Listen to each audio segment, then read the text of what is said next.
Shalom, saya yang bernama Marisa Sijaba, angkatan dari PAK 22, Sekolah Tinggi Teologi Bethel Jakarta.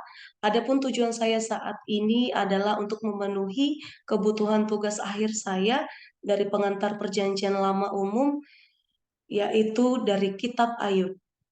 Kitab Ayub adalah kitab yang pertama dari kitab syair yang terdiri dari 42 pasal.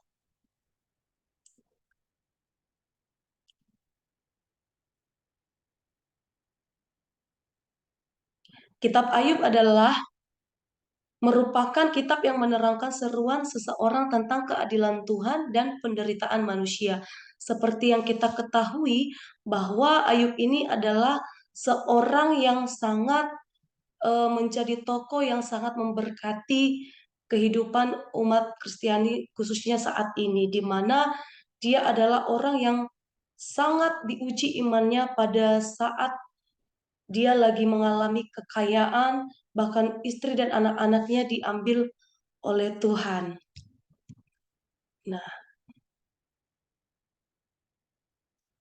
yang pertama, Ayub adalah seorang yang saleh, takut akan Tuhan dan jujur. Nah, seperti yang kita ketahui bahwa Ayub ini adalah orang yang sangat saleh. Bahkan dia adalah orang yang sangat takut akan Tuhan dan orang yang sangat jujur. Yang kedua, Ayub diuji imannya lewat anak, istri, dan harta miliknya. Di mana ketika iblis sedang pergi ke bumi untuk mengelilingi bumi, dia melihat ada seorang manusia yang sangat hidup di dalam Tuhan, yaitu Ayub. Nah, ketika Tuhan bertanya, di manakah hambaku Ayub? Nah, maka iblis berkata, Ayub ada di bumi. Bahkan iblis berkata kepada Tuhan, Ayub dalam keadaan baik karena dia hidup dalam kelimpahan.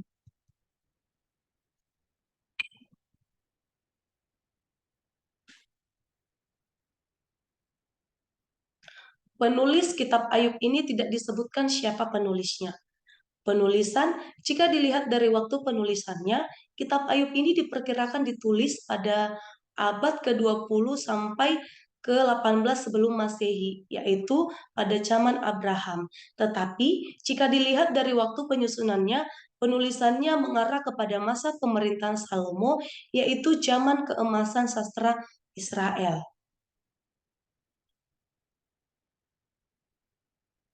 Tema-tema utama dari kitab Ayub yang pertama itu adalah prinsip retribusi. Artinya prinsip retribusi ini adalah prinsip pembalasan, yaitu apa yang kita lakukan maka kita akan mendapatkan seperti yang dialami oleh Ayub.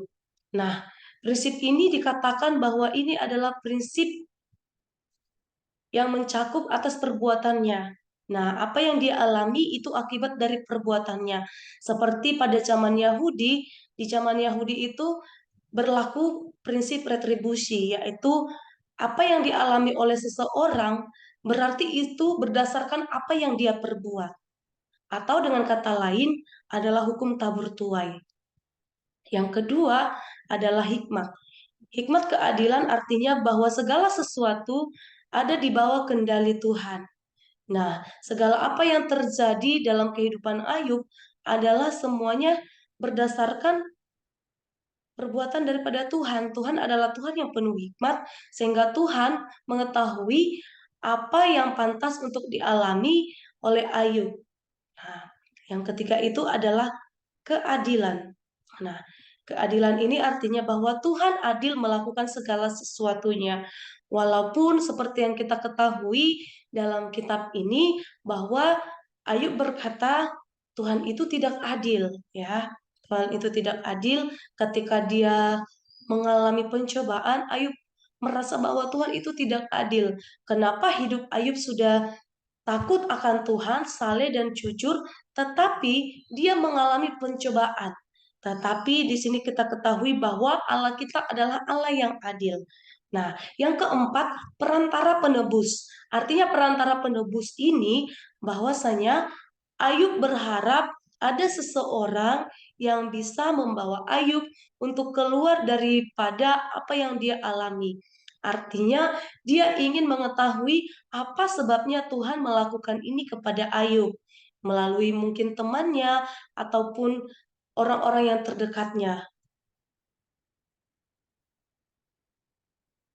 Nah, kita akan masuk dalam pembahasan pasal yang pertama, ayat yang pertama sampai dengan ayat yang kelima, yaitu keadaan Ayub sebelum pencobaan iblis. Nah, pertanyaannya, bagaimanakah keadaan Ayub saat itu?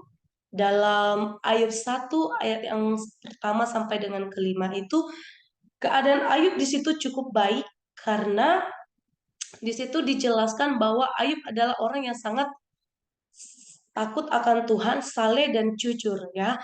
Nah, tetapi saat itu Ayub masih mengalami hidup yang kelimpahan.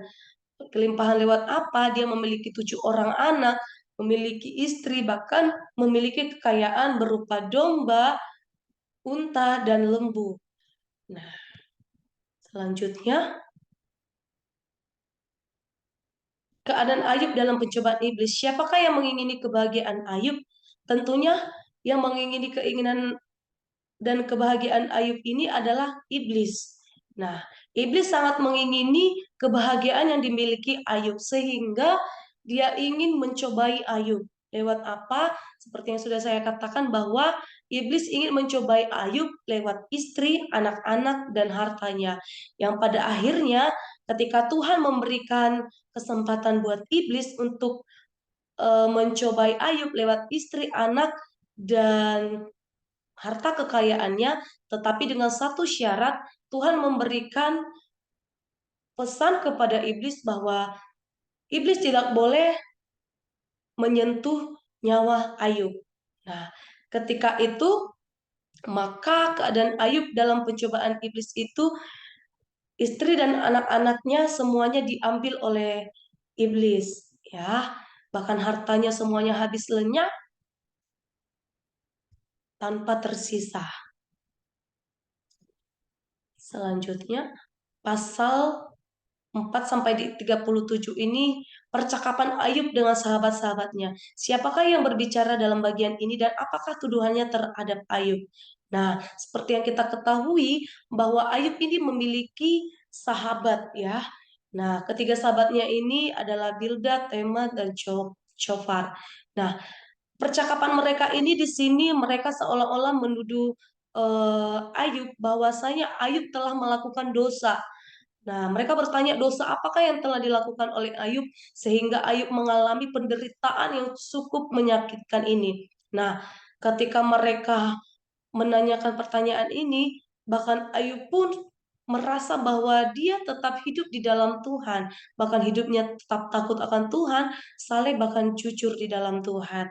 Tetapi sahabat-sahabatnya ini menuduh bahwa Ayub telah melakukan kesalahan. Nah, dari sini kita belajar bahwasanya kedaulatan Allah itu sangat nyata ya Bapak Ibu, teman-teman semuanya. Oke. Selanjutnya pasal 38 ayat yang ke-38 sampai dengan 42 ini adalah berbicara tentang jawaban Tuhan kepada Ayub. Nah, bagaimana keadaan Ayub pada akhirnya? Pada akhirnya Ayub mencabut semua perkataannya tentang tuduhan-tuduhan terhadap Tuhan, bahkan ketika dia berkata bahwa Tuhan tidak adil. Nah, di pasal ini Ayub telah menyadari bahwa segala sesuatunya itu adalah dalam keadaan semuanya kendalinya Tuhan ya. Nah, karena apa? Karena ketika di pasal 42 ini berbicara tentang Ayub telah dipulihkan oleh Tuhan. Dipulihkan oleh Tuhan, bahkan Tuhan mengembalikan 2 kali lipat daripada apa yang telah hilang, yang telah lenyap dari kehidupan Ayub.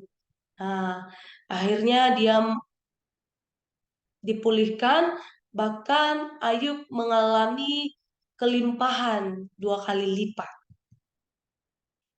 Selanjutnya, tujuan dari kitab ini adalah untuk menolong setiap umat Tuhan dalam menghadapi pencobaan dalam kehidupan di masa kini dan masa yang akan datang. Seperti yang kita ketahui bahwa pada saat-saat ini setiap manusia mengalami prosesnya masing-masing.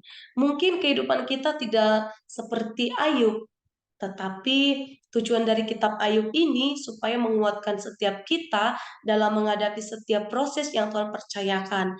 Bahkan menolong kita untuk berpikir bahwa segala sesuatu yang kita alami semuanya itu adalah kedaulatan Allah, bukan berdasarkan kesalahan atau berdasarkan apa yang telah kita perbuat. Namun pada dasarnya manusia berpikir bahwa segala sesuatu yang terjadi dalam kehidupan kita adalah berdasarkan apa yang kita perbuat. Nah, ini mengingatkan kita bahwa segala sesuatunya itu dalam kedaulatan Allah. Relevansi apakah yang bisa kita aplikasikan dalam kehidupan kita masa kini? Yang pertama itu tetap hidup di dalam kesalehan. Mari kita hidup bersama-sama seperti Ayub yang hidup dalam kesalehan. Yang kedua itu adalah jujur. Ayub adalah orang yang jujur di hadapan Tuhan. Ya, seperti firman Tuhan yang berkata bahwa Ayub adalah anak yang sungguh hidup di dalam Tuhan dengan kehidupan yang saleh, jujur, dan takut akan Tuhan. Yang kedua itu adalah takut akan Tuhan. Yang ketiga itu menjauhi kejahatan. Yang keempat itu adalah menjauhi kejahatan. Yang kelima dan yang terakhir adalah bertahan dalam pencobaan. Ayub adalah orang yang bertahan dalam pencobaan, bahkan sampai pada garis finish, pada akhirnya Ayub adalah orang yang bertahan dalam proses, bahkan dia mengalami pemulihan, bahkan hidup yang berkelimpahan di dalam Tuhan. Kesimpulan dari kitab Ayub bahwa jika seseorang memiliki pengetahuan yang benar tentang Allah dan menjalani kehidupan yang dapat diterima Allah, dia akan lebih sanggup menanggung percobaan yang datang ke atas dirinya. Nah, seperti yang kita ketahui bahwa pada awalnya Ayub merasa bahwa hidupnya itu adalah hidup yang tidak adil, ya. Tetapi ketika dia belajar untuk menerima bahkan mengetahui rancangan Tuhan, bahkan dia untuk tetap berseru kepada Tuhan, dia mengalami uh, kekuatan yang datangnya daripada Tuhan sehingga dia dapat menanggung pencobaan yang datang atas dirinya. Nah, oleh sebab itu saya percaya kehidupan kita masa kini adalah ayub-ayub yang akan dipakai Tuhan pada zaman kita masing-masing. Saya percaya ketika kita hidup dalam takut akan Tuhan, hidup dalam kejujuran, hidup dalam kesalehan, maka kita adalah orang-orang yang dipakai Tuhan pada masa kini seperti Ayub yang dapat memberkati setiap kehidupan kita. Baik, sekian yang dapat saya sampaikan. Terima kasih, Tuhan Yesus memberkati.